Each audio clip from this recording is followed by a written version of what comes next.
Tonight's the night, everyone, as we look at why Dexter changed its look. And just before we begin, I want to say this video is inspired by Kane Varner, who made a video on a similar topic. I'll have his video linked down below because it is very good. I think you should go and watch it. But now, let's get into my thoughts on why Dexter changed its look. Let's start with the more technical elements, beginning with the camera.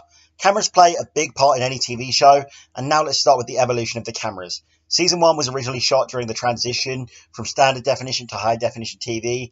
It was likely delivered in 720 HD or perhaps down converted from 1080p for broadcast. In Season 2 to 4, as HD became standard, the show's sharper lighting and detail improved and colour grading became richer, reflecting the industry-wide shifts. Season 5 to 8 were consistently shot in HD. Many later prestige shows also moved toward corporate workflows based around file-based digital cinematography with better dynamic range and digital colors processing.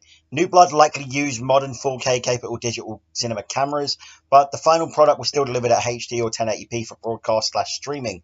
But it still looks kind of subpar compared to the original show.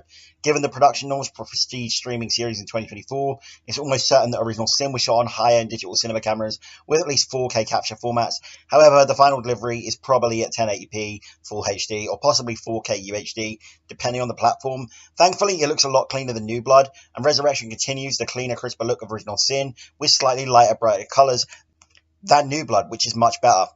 But why were these changes made? The variation in camera quality across the Dexter franchise is mostly due to a combination of technological evolution, budgetary shifts, and stylistic decisions made by different production teams over time. Now moving on to lighting. Seasons 1 to 4 were warm, bright, and saturated. The lighting style was naturalistic but punchy. Florida's sun-drenched setting was mimicked with warm tones, high key lighting, and sharp shadows, and the mood influenced bright visuals, which were used to ironically contrast the dark subject matter, being Dexter's murders. In terms of tech, early digital film hybrid production meant some lighting setups were harsher and less nuanced. An example of the lighting in Dexter's apartment, which often glows with amber tones and warm window light despite his grim double life. Seasons 5 to 8, released in 2010 to 2013, were darker and more contrast, cooler tones. The lighting style made the tone of the show darken, and so does the lighting. Low-key setups meant more shadows and less fill lights are used. The mood reflects Dexter's increasing isolation and moral conflict. The style shift made use of practical lights like lamps and ambient neon, which increases and feels more intimate and closed in. An example is in the scenes in the police station becoming moodier, and interrogations and crime scenes were lit with fewer sources.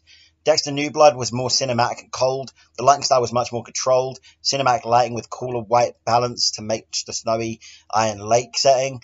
The mood was subdued, grounded, and realistic, with lots of blue tones, grey shadows, and directional lighting. It's shot with modern digital cameras capable of low light sensitivity and HDR subtle gradation in shadows and highlights becoming possible. An example is the snowy forest scenes, which are dim with tight beams of winter sun or LED backlighting. Indoor scenes are lit to show the cold isolation. Dexter Original Sin's lighting style saw a return of retro warm hues for the 1990s version of Miami, with clean cinematic soft lighting with precise shadows. The mood was youthful yet brooding, lighting mimicking early seasons but with modern polish, and the tech means it was likely shot in digital 4K with HDR support, allowing refined contrast and color control. An example being the flashbacks using lens flares and nostalgic glows as it diffused daylight, while the darker scenes like the early kills are moodily lit. We saw the lighting of Dexter Resurrection brighten more than New Blood. Returning to what Original Sin was like, same for Original Sin, a vast improvement to New Blood. But why were these changes made? The lighting in Dexter changed across its different shows for several key reasons, each rooted in technology, storytelling, evolution, and creative direction. These changes weren't random, they reflect conscious choices made to mirror Dexter's internal journey, keep up with industry trends, and refresh the visual language of the show for new audiences and settings. Now that we've covered the technological side of it, let's cover the creative side of the changes in the Dexter shows. Starting with camera angles. Seasons 1 to 4 frequently used over-the-shoulder shots, especially in Dexter's internal monologues, low angles during kill room scenes to emphasize control and menace, and extreme close-ups on blood. Knives in Dexter's facial expressions. Seasons 5 to 8 continue with the use of close-ups but had more focus on isolation and characters in the frame, with more wide shots with emotional distance, especially when Dexter feels detached. New Blood had more widescreen compositions with careful use of foreground and background depth Off-center framing suggests Dexter's unbalanced new life. High-angle drone shots of snowy landscapes and reflect isolation. Original Sin used dynamic angles to reflect a younger Dexter's unstable identity. Flashbacks use saturated filters and low angles, possibly Dutch tilts, to imply moral disorientation. Resurrection uses very bland angles, just shooting the characters from shoulders up. I think these changes have been made to streamline the production process, but unfortunately kind of ruined the camera angles and vibe of the show that they had going on with them, which is unfortunate. Now moving on to camera movement. Seasons 1 to 4 had handheld shaky cam in many scenes, which added urgency and voyeuristic tension. Occasionally crane or dolly shots for emotional punctuation, like kill reveals. Surveillance-style framing mirrors Dexter's stalking habits. The camera often behaves like a quiet observer or a stalker itself, watching people the way Dexter does. Season 5 to 8 had less shaky cam, more tripod or steady cam for control and polish. Slow push-ins and pullbacks became more frequent, used to emphasize Dexter's psychological conflict as Dexter becomes emotionally lost. The camera becomes steadier, almost cold. New Blood was smooth, minimal motion pans, so slow dollies, tracking shots, longer takes create stillness and tension. Steadicam over handheld does enhance the sense of precision and detachment. The camera watches Dexter quietly as if it were from a distance, mirroring how emotionally cut off he's become. Original Sin used a mix of modern handheld drones and Steadicam, depending on the mood, and Resurrection has static shots, which are very boring thus far. And honestly, past Season 4, I thought the camera movements died off, creating boring framing, and it did kind of return in the Original Sin with drone shots of the like. But Resurrection seems to go back on that, which is unfortunate. Finally, color grading. Seasons 1 to 4 has golden yellows, oranges, and teals, high contrast and vibrant skin tones, especially in the daylight scenes, and they often stylized Miami heat to look exaggerated in warmth. This creates a false sense of comfort, juxtaposing Dexter's violence with an inviting tropical aesthetic.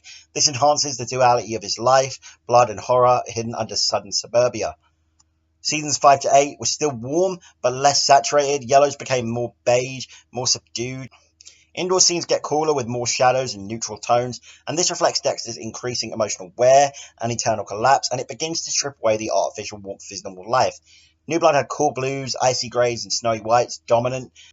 Skin tones are pale, color contrast is subtle and controlled. Blood pops due to its contrast against the desaturated palette, which I do like despite my dislike and many people's dislike for New Blood's color palette. Anyway, this establishes emotional coldness and isolation in Iron Lake. This visually divorces Dexter from his past. The Miami heat is long gone in this show. Original Sin was a mix of warm nostalgic tones for the 1990s Miami, golden hour glows, sun-faded pastels returning from the original show, combined with moody, shadow-heavy grading for Dexter's early dark impulses. The neon colors are meant to establish the 90s setting, and Resurrection has more moody neons carry over from Original Sin, and it works even if it's more dull, like in New Blood. I think Resurrection creates a nice midpoint for all the shows that we've seen so far in terms of color grading, and I like it for that. The Dexter shows were color graded the way they were for intentional storytelling, emotional tone, and visual identity, not just style. Each shift in color palette served a deeper narrative purpose, helping the audience subconsciously feel what Dexter was experiencing as his character evolved. And I think, personally, the changes in the color grading, even if there are some that I don't like and some that I prefer, really distinguish each show while also combining them in the way that they somehow converge in Resurrection. It just works. It's definitely the best choice that has been made in the technical side of the show, out of, all the things we discussed today. But anyway, that was all my thoughts on how Dexter changed its look and why it changed it. I want to know your thoughts. Do you like how Dexter looks now? Do you prefer the original? What changes do you want to see? Let me know down in the comments. I love discussing the show. Don't forget to check out the video link down below that inspired this one. Thank you so much for watching. I'll see you later. Goodbye.